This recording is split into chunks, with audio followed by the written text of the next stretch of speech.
recording. Cell phones off. No talking.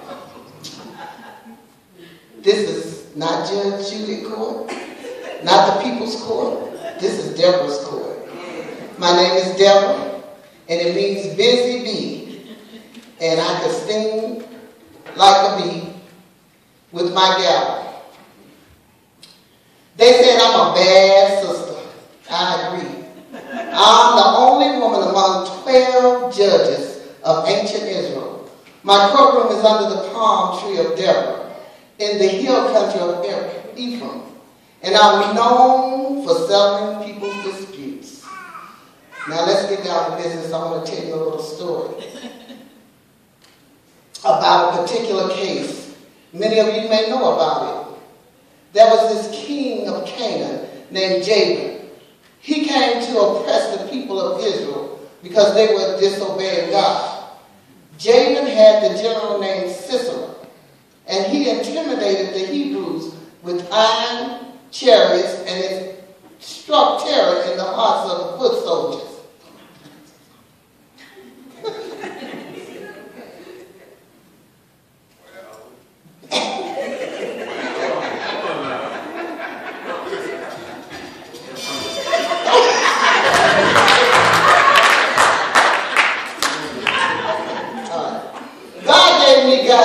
Through this dude named I'm telling you, this man was a scary cat. Calling himself a commander. Commander of what? Oh no. The Lord told him to gather 10,000 men and lead them to Mount Tabor.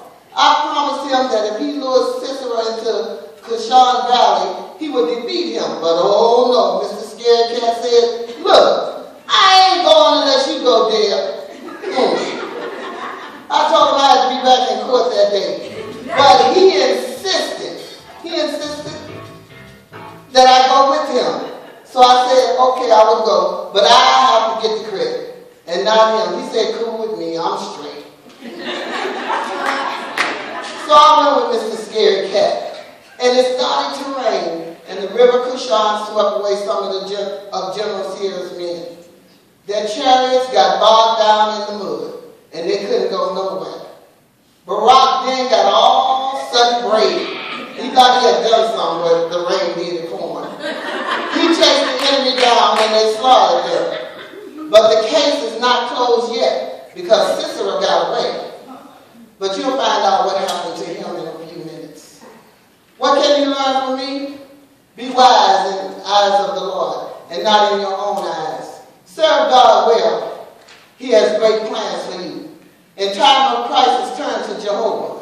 He leads and guides you. Follow God faithfully. Act with integrity in whatever you do, and you'll never know who's watching you. Be bold, rely on God and not yourself. In a male-dominated culture, I did not let my power go to my head, but exercise authority as God guided me. And I'm going to leave you with this. As the late, great J.B. said, this is a man's world. True or false? I'll let you be the judge.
Well, while I was putting more wood on the fire, and I had to put the kettle on the stove, all of a sudden this man come running all up in my tent, breathing all hard, looking all exhausted. He looked like he been running the day. He always said to me, "Can I get some water?" I looked at him like he was crazy. First of all, you don't know me. He come running all up in my tent. I can't get no water, I wanted to say. But then I noticed the uniform, and that man there was the enemy. Come on, sit down, sweetie. And let Miss Jael, get you some more milk, because you don't want no water. I heard it was nasty anyway. He gonna say, okay. I got a little headache, you know. I thought to myself, you gonna have an even bigger headache once Miss Peaches done with you. By the way, he said, can you stand guard at your door and tell me if somebody come around here looking for me? I looked at him like he was crazy and I was going to tell him something. But then I had to remember that he is the enemy. Oh, okay, baby, sure, no problem. Come on, baby. Look, this milk is nice and warm and ready. Let me get you a cup. I gave this fool a cup of milk. And I go back to talk to him. You know, because Herbert was gone and, you know, you try to get all your little stuff out while your man gone.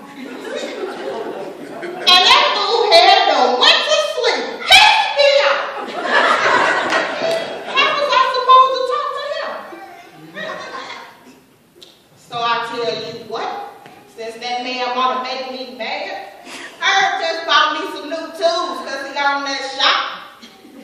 So I took my new hammer, and I took my peg, and I drove that peg right through Sister's head. I bet that fool ain't got no headache no more. He is the enemy. Then I heard a knock at my door. Y'all know who it was? Oh, Scary Cat Barack.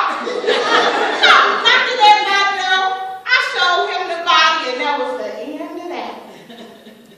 Later on, I heard him and Deborah was up there having a party, singing them hymns, praise to Jesus, and sipping on that Jesus juice.